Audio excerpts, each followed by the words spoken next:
All right, finally got around to STD, the Red Angel. Just who or what was the Red Angel? Well, we had some clues. We got to have a good look at her through Saru, and we knew that it was a woman in some sort of Iron Man suit with wings. And then Spock gave us a little more clues that it's a woman who's human and desperate and lonely. And we all suspected, oh, it's got to be Michael Burnham. And then in this episode, even the crew of Discovery figured, hey, it's you, Michael. It has to be you. And, boy, this was a terrible show. It was kind of boring. It starts off with a funeral for Robot Girl, who sacrificed her life heroically in the previous episode. And then her funeral just went on and on and on and on and on. And I don't recall Spock's funeral taking that long. No, it just had, he was the most human. And that was it. They shot him into space. But Robot Girl, who the show treated like nothing but furniture until last episode. What was it? Did they really like her? Or was it those rather bizarre, strange noises she would give off that sounded like a robot fart? I don't know. But anyway, so yeah, we one more scene for Robot Girl. And they shot her into space. So there you went with that. And then we discovered that there's not much else going on in this show. They sat around and talked to each other. Michael Burnham is mad at her boyfriend, and then she makes out with him later. And then Spock and her have little chit-chats here and there.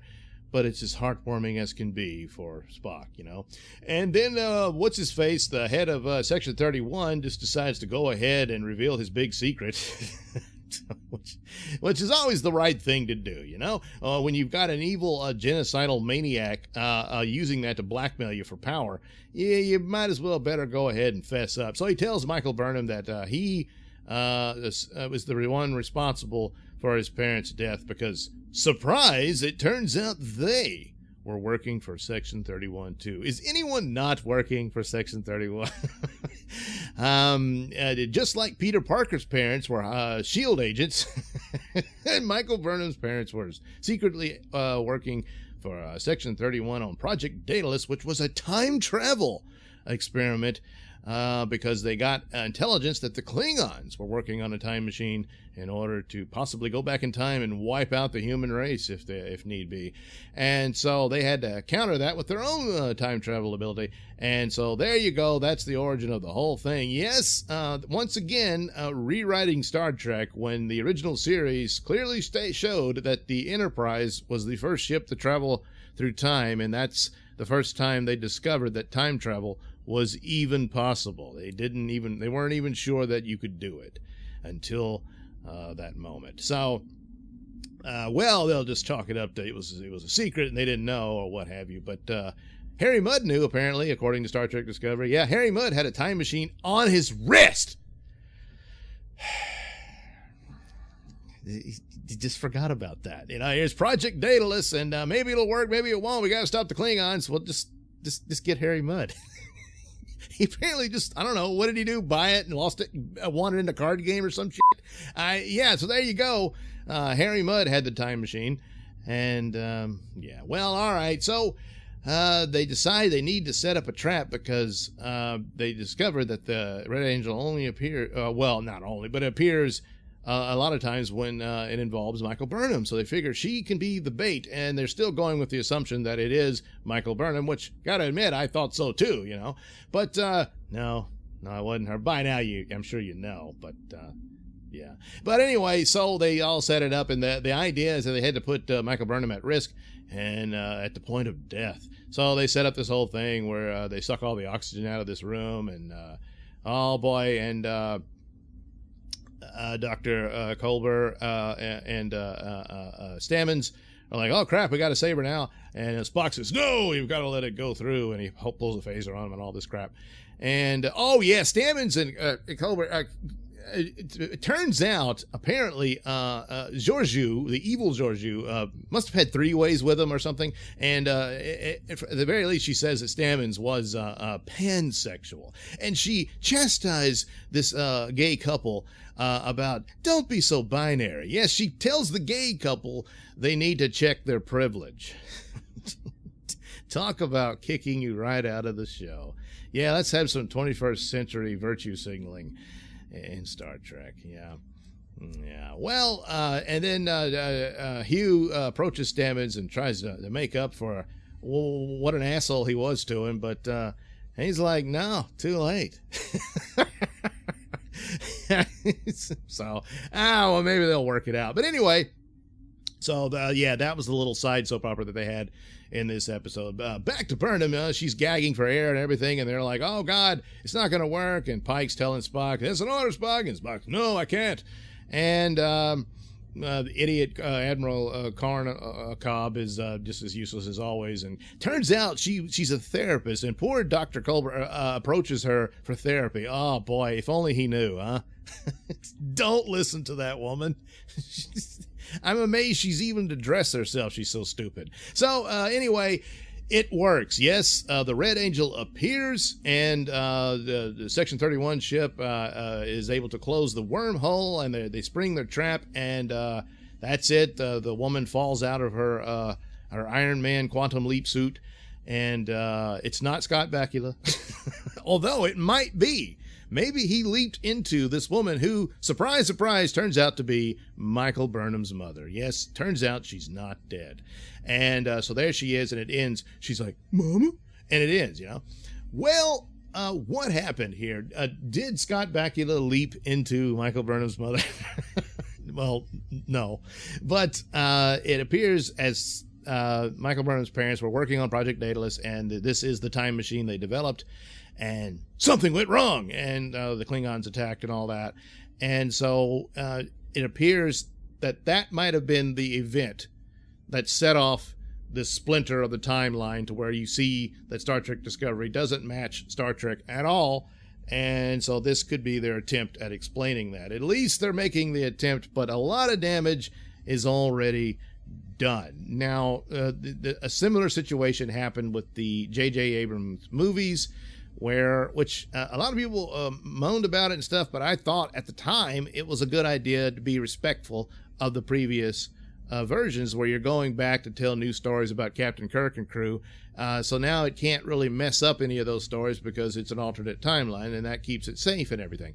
Well, of course, did know at the time that this was really about the legal loopholes they had to go through between Viacom and CBS and all that crap. Check out Midnight's Edge. They'll explain it to you. But anyway, in that story, you had the event of Captain Kirk's death and the destruction of the starship Kelvin at the beginning of the movie. And this is what sets off the time change when Nero shows up and destroys that ship. And so from that, you can conclude that it certainly sets up things where Kirk's life is different. He enters Starfleet at a different time and all this sort of thing. And some events are similar, but is drastically different in a lot of different ways. And, of course, you have to also conclude, they don't really spell this out for you, but with the destruction of the Kelvin, I guess you have to assume certain engineers died there as well, or their parents did, so that the look of Starfleet changes. And that's why the ships look so different going forward. And apparently also the death of Captain Kirk's father and the destruction of Kelvin made Sulu gay. I'm not sure how that would happen. And this caused his parents to conceive him at a different point. So this is a different Sulu. He just got the same name because it's the same parents. And, well, that DNA's funny. And who knows what it can result in. And apparently Sulu was gay. Yeah. But, what are you going to do? So there you go with that. And they're fine and dandy. But here with Star Trek Discovery, it would take an awful lot to explain how this would happen, and the idea that Section 31 existed long before it actually did. It doesn't really explain it. But it was secret. See, no one knew that it existed. They only think it only existed later. And they somehow figured out time travel again, and so did Harry Mudd. long before the Enterprise accidentally traveled back in time. So, all very foolish and stupid, but I'm not sure how this event could explain everything. But to some extent, it'll explain some of the elements there, why this new timeline happened. Michael Burnham goes to live with Sarek and his family, and then apparently there's the incident where she runs away and gets killed, and then the Red Angel changed that.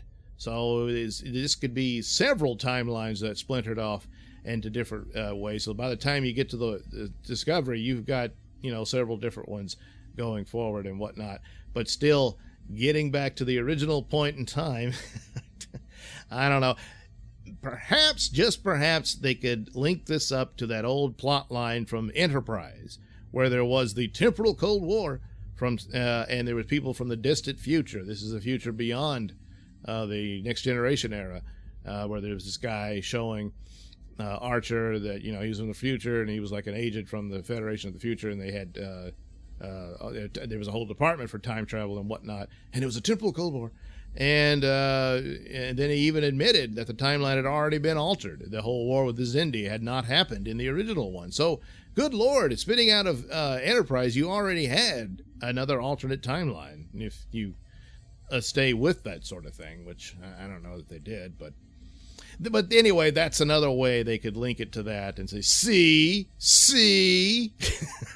But, oh boy, is the damage done. And kind of too little too late. But it's at least an effort. But yeah, it was a dumb episode. And Tilly, I actually liked Tilly somewhat in the first season. She's just annoying here.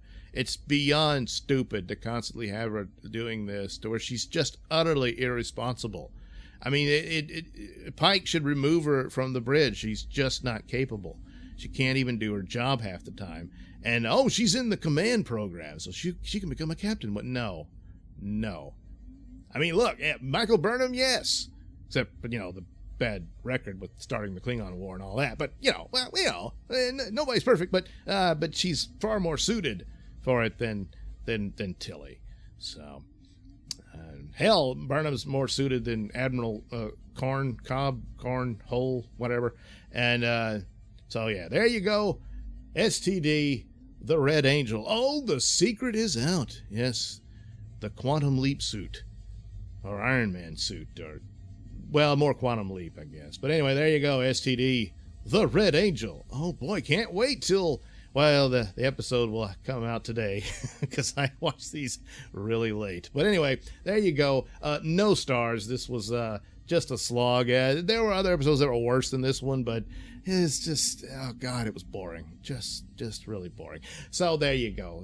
Again, STD Red Angel. Thanks for watching and listening. Say, while you're here, why not check out that link description below? That has plenty of goodies at my mini stores for you. And why not like and subscribe? And for those of you who have subscribed, thank you very much. It does indeed warm my heart. It does. Bye-bye.